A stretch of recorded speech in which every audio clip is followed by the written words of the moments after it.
जिलाधिकारी विनीत कुमार ने जनपद में उद्योग स्थापित करने तथा युवाओं को रोजगार मुहैया कराने के आदेश दिए हैं।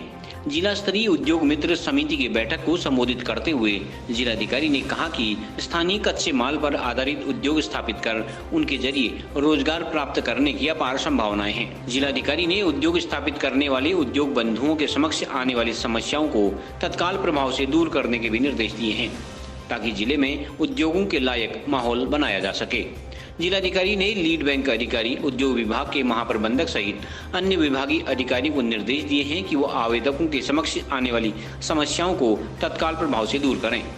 बैठक के दौरान उद्योग बंधुओं ने अपनी समस्याओं से भी जिलाधिकारी को अवगत कराया।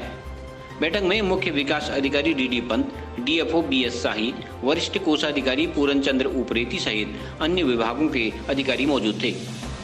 का जो पर्यटन है वो सबसे ज़्यादा रोजगार देते हैं लोगों को, और आज स्थिति ऐसी है कोविड लास्ट ईयर के बाद पूरा बंद रहने के बाद अब दोबारा जो पर्यटक यहाँ आना शुरू हुआ है तो दोबारा कोविड की लहर आने लग गई।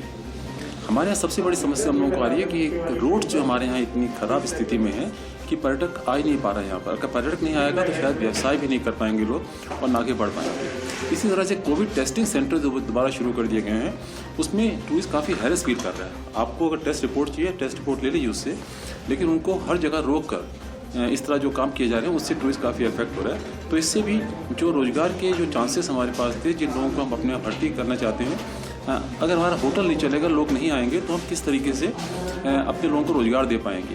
तो ये बहुत बड़ी समस्या रोज़गार के लिए यहाँ पर हो सकती है। ये कह देना कि सब रोज़गार लगा लीजिए, इंडस्ट्री लगा लीजिए, लेकिन इंडस्ट्री के लिए कंजम्पशन बहुत ज़रूरी है।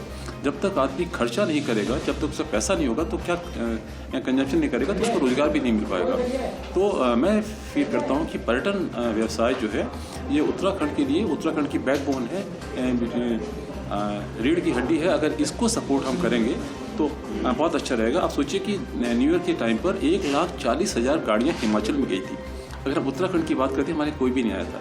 और हम बागेश्वर जिले की बात करें तो हमारे यहाँ कौसानी भी लोगों ने अवॉइड करना शुरू कर दिया, क्योंकि लास्ट ईयर कोविड सेंटर यहाँ पर था जिसका बहुत नुकसान हम लोगों को देखना पड़ा है। अब लोग नैनीताल से लौट जा रहे हैं आके, लेकिन हमारे यहाँ नहीं आ पा रहे हैं। इसलिए इस क्षेत्र में, इस बैकवर्ड डिस्ट्रिक्ट बागेश्वर का जो है, इसमें लोगों को व्यवसाय मिलने में बड़ी परेशानी हो रही है। कहती है सरकार की उद्योग लगाओ तो लोग उद्योग लगाएंगे, मशीनें लगा देंगे, सब कुछ हम कर देंगे, रोज़गार भी हम दे रहे हैं। लेकिन सबसे बड़ी बात है कि जो सरकार के टैक्सेज हैं, इनकम टैक्स भी हमारे ऊपर इतने ज़्यादा है। भाई कम से कम हमको इनकम टैक्स से छूट होनी चाहिए कि हम जब रोज़गार जनरेट कर रहे हैं तो इनकम टैक्स की छूट होनी चाहिए। सबसे बड़ी बात तो ये है। उसके बाद जो है पर्यावरण का टैक्स है, इनकम टैक्स है। तो सारे टैक्स हम देते रहेंगे तो भाई कैसे उद्योग करेंगे, कैसे लोगों को हम रोज़गार दे पाएंगे। इस पर तो कम से कम जो इंटरप्रेनर, हम छोटे छोटे इंटरप्रेनर हैं ना बाहर के, जिसमें अब सरकार ने ये देखनी चाहिए कि अगर हम सरकार के 20-22 आदमी को रोज़गार दे रहे हैं तो ये कहना चाहिए कि ये रोज़गार तो दे ही रहे हैं। नहीं तो अगर हम 20-22 आदमी, अगर अपना कारोबार बन गए 20-22 आदमी का, तो रोज़गार वो भी तो खत्म हो जाएगा। तो सरकार ने सबसे पहले ये देखना चाहिए कि ये टैक्सेजों पर बहुत ध्यान देना चाहिए। और दूसरी बात जो है, इन्होंने हमें GST तो दिया, और GST में क्या कि GST जितना हमने जमा कर दिया 90% तुमने देंगे कहा, लेकिन उसमें तो B2C, C2C ऐसे नियम घुमा दिए कि वो तो फिर लास्ट में वही जीरो आ जाता है। भाई जब हमने जितना इनकम टैक्स जितना हमने GST जमा कर रखा, उसका 90% सीधे सीधे दीजिए हमको।